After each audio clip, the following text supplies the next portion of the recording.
and be earning.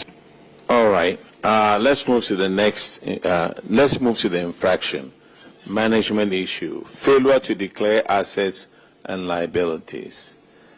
Section 1 of the Public Office Holders Declaration of Assets and Disqualification Act, 1998, Act 550, also states that a person who holds public office mentioned in Section 3 of this Act shall submit to the Auditor General a written declaration of all properties and or assets owned by him and all liabilities owed by him at the end of every 4 years and at the end of the term of his office, and shall in any event be submitted not later than 6 months of the occurrence of any of the events specified in this subsection. These three people were supposed to declare their assets. Hamdratu Musa Saka, Deputy Executive Secretary. John Olite Otute. Thank you, Honorable Chair. Honorable Chair, two of the persons are no longer with the Commission. The first person, Hamdiatu, who used to be the Executive Secretary, and then the second person, Loratu, who used to be the Deputy Commission. And so we are unable to reach them to submit their report. Honorable Chair, I'm saying that there are three individuals. The first was the Executive Secretary, Madam Hamdiatu, who is no longer with the Commission. The second person is Loratu, who was Deputy Executive Secretary and a member of the NPP's communication team, who has also left in regulation. He is still with the Commission, and we have ensured that he has submitted, done the declaration of his assets, and we have here a copy of the receipt from the Ghana Audit Service. I don't know if the auditors have it, but we are ready to submit this as well. Yes, Honorable Chair, the third person had assets. Thank you very much. All right. Let's go to Ghana Digital Centers Limited, and Honorable Abena Osei will handle the financials. It's on paragraph 925.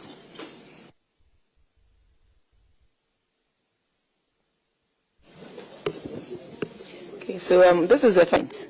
So I have stated that for you. You don't need to state it when you are answering any question, Minister. Minister, I think I don't have much issues with them, except that they are, previously in 2022, they could cover their short-term liabilities by 3 expenditure. I looked at their profits, and it looks like they are rather increasing their loss. 2022, they made a loss of 4 million. 2023, a loss of 4.2 million. So that's that they check these things because the ministry carry out its mandate. So they should look at whatever it is that is taking away so much in terms of expenditure and try as much as possible to fit within the revenues that they raise. Minister, I think on the whole, that's the piece of advice I want to give to Ghana Digital Center. That a lot depends on them. They can do a lot. But the fact that they are raising revenue doesn't mean they should spend all the revenues that they are raising. But they should put some to good use and make sure they correct the loss situation and also bring their current ratio status to what it was or even better for what it was in 2022 or even better than 2022. But they shouldn't see a drop. That's what I have to say. Yeah. Thank you very much, Chairman. Chairman, and the point you make is very clear. And I was just mentioning to the current Chief Executive that this is the reason why I have declined 2 trips of his already this year. Because if you look at the problem in loss making, if you look at the 2022 to 2023 revenue. Emergencies don't wait, they just hit. And getting access to your savings from banks isn't always easy. They actually improved their revenue remarkably from 8.8 million to 22.8 million. Wow. So remarkable increase. Yeah. However, when you look at their expenditure, from 12.8 million, they jumped to 27 million. A large chunk of that was spent on travels. Expenses. Yes, travel. That's why I'm saying they should work on reducing the expenditure. And I can assure you that under the reset agenda of President John Dramani Mahama, that is actually in full swing.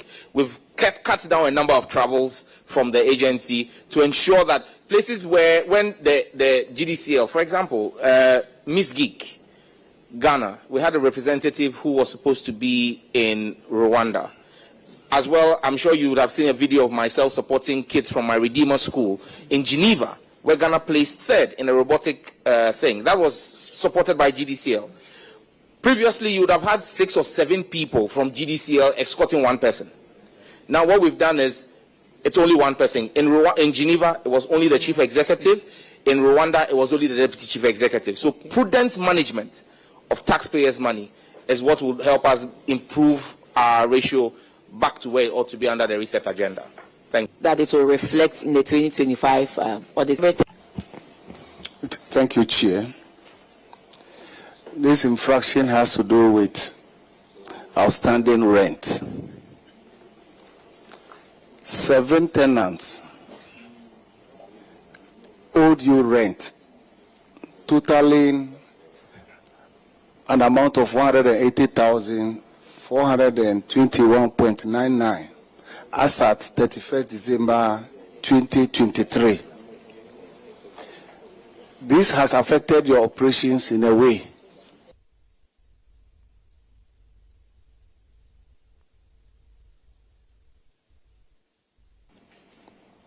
Thank you very much, Mr. Chairman. We have taken prudent steps as part of our accountable governance agency. I would run through each company and what the status has been. 1, technical surplus. They left the Ghana, the digital center in the second quarter of 2024.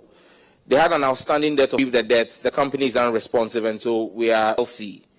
The entity is still, as at 29th of October, about 4 or 5 days ago, their total outstanding debt is now sitting at 61,267, has been able to recover 45,000 Ghana cedis and is on track to recover the outstanding 26,000 Ghana cedis that, 16,000 Ghana cedis that's left. 3, with some kind everything to reach out to them, they have terminated their tenancy without taking steps to find an officer of the company or any asset of the company that we can raise legal actions on. 4, MW Technologies.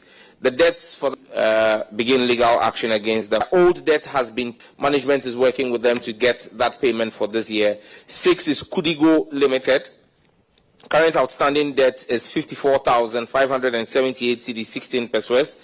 The last made payment on the 13th of August 2024 of the amount of 21,400 is a staff, but he says he's not responsible for settling the debt. He's forwarded an email to us. We've sent an email and again issued a demand notice. After we failure to pay the outstanding balance, we would initiate legal action. And the 7th one is Sibacor Limited. The outstanding balance remains, phone numbers are inactive. If, as and when we're able to find any assets or persons associated to the company, we will exact recovery. Thank you, Chair. Auditor General, can you please confirm these payments from your end? Fraction in the report. Subsequent to that, what they have recovered is 29,000 cedis. But like the minister said, some of them have accrued more debts. But what we have after the infraction is a 29,000 recovery that has been made. Thank you. Thank you, Mr. Chairman. All right, thank you very much. Now let's go to Ghana Post. And Honorable Enim Ernest will take care of 939. Okay, thank you, Chair. Ghana Post will be looking at your financial piece. The increases in your expenditure. What accounted for that high increase in expenditure for 2020? What accounted for that high increase in expenditure for 2023? Thank you, Mr. Chairman. Mr. Chairman, the answer is very simple in one word: the mismanagement of the economy by the Akufo-Addo administration, because a lot of the increases, you know, Ghana Post pays a lot of airlines for the transporting of the parcels that we send to Europe and the United States, and we pay that in dollars. So when you saw the mismanagement when Ken Oforiatta, Abena, and co were at the finance ministry, and Dr. Baumia in charge of the economic management team, you then saw that... Respectful Minister, stop it right there. Just go straight to your question and answer, and don't be name calling. You understand? Minister, please answer the question. Oh, when this was there, Oh, Minister, I don't think that is how we should be here. You are here, you have been here before. I have been where you are before. Let's just go straight to the point. I'm guided, Chairman. Thank you. So in 20, a fee of $100 to an airline, and the exchange rate was 8. Our expenditure would have been 800 cedis. And then when it went to 16 in 2023, you then have the challenge that your expenditure now becomes 1,600. So that's what accounted for that. So it's the forex losses, you know, yeah. But I'm sure that when you see the 2025 financials, you realize that even though we are doing more volumes, our expenditure would have dropped, because now with a better, stronger CD that's trading very favorably, you indicated that the bottom line for 2023 improved from a loss position of 1.2 million. We are looking at the respective officers at these institutions. So going forward, we are looking at how best we can keep costs down. So we'll move on to the financial position, Minister.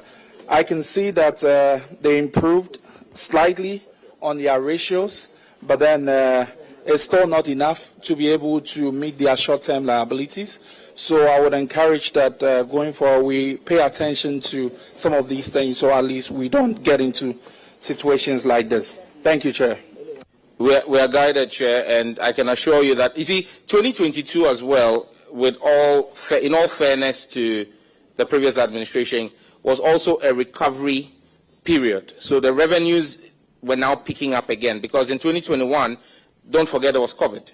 And so once they were up, and so you then saw them go back to full profitability in 2023. So that's why you see the profit margin. But then the point is, the profit could have been more if the forex thing was also low. So yeah. Minister, it's not just the forex. Say if they had reduced the expenditure. Minister, there's continuity in government, so you better stop that and move on. Yes. Minister, what we have seen consistently, it was only Minerals Commission, where when they realized they were making losses, they decided to reduce their expenditure. And when they came in here, we commended them, but I knew it voted for you. But Minister, the issue is not to do with just the exchange losses that will surprise you. So it's not just about the exchange losses, but there are other expenditures that are in there that ought not to be there. You sat here and told us how you are helping Ghana Digital Center to reduce their expenditure, because they usually would have flown 6 people for just one event with one person. So these are the other things that we should be looking at, because other equally important things that I believe we should spend some time to help them with, like you are helping GDCL, help them with, and that should help them reduce. That's a note of caution to Minister, your agencies. MD, yes. This is advice from the chair through me to you. You are guided. You want to take it as policy position.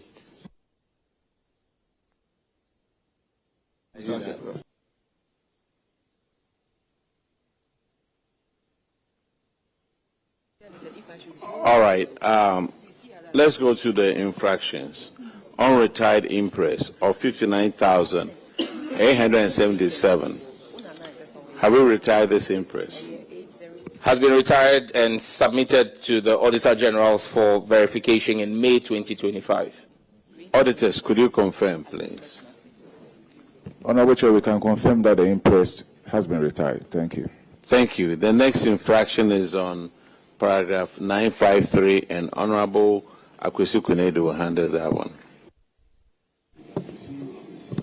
Thank you very much, Chairman. Chairman, this infraction has to do with the renovation of Bekwai Post Office.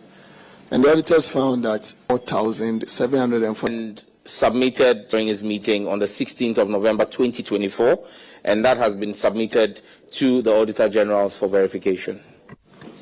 Auditors, can you please confirm for us if that has been done? Honorable Chair, the variation was subsequently Paragraph 958, and Honorable Shirley Che will take care of that one.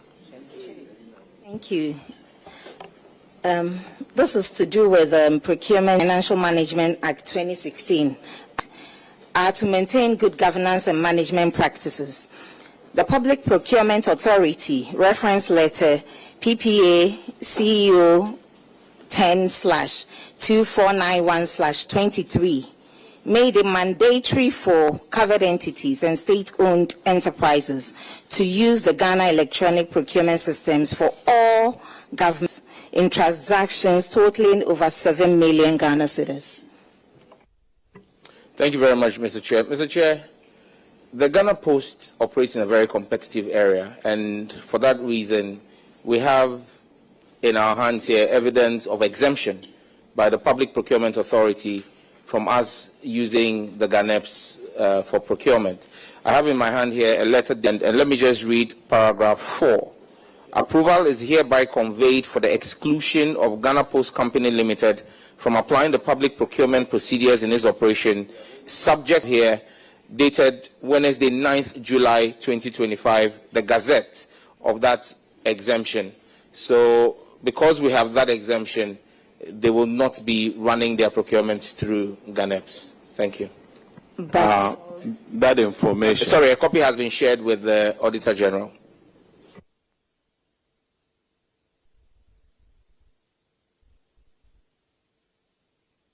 So is there a reason why the auditors were not informed or?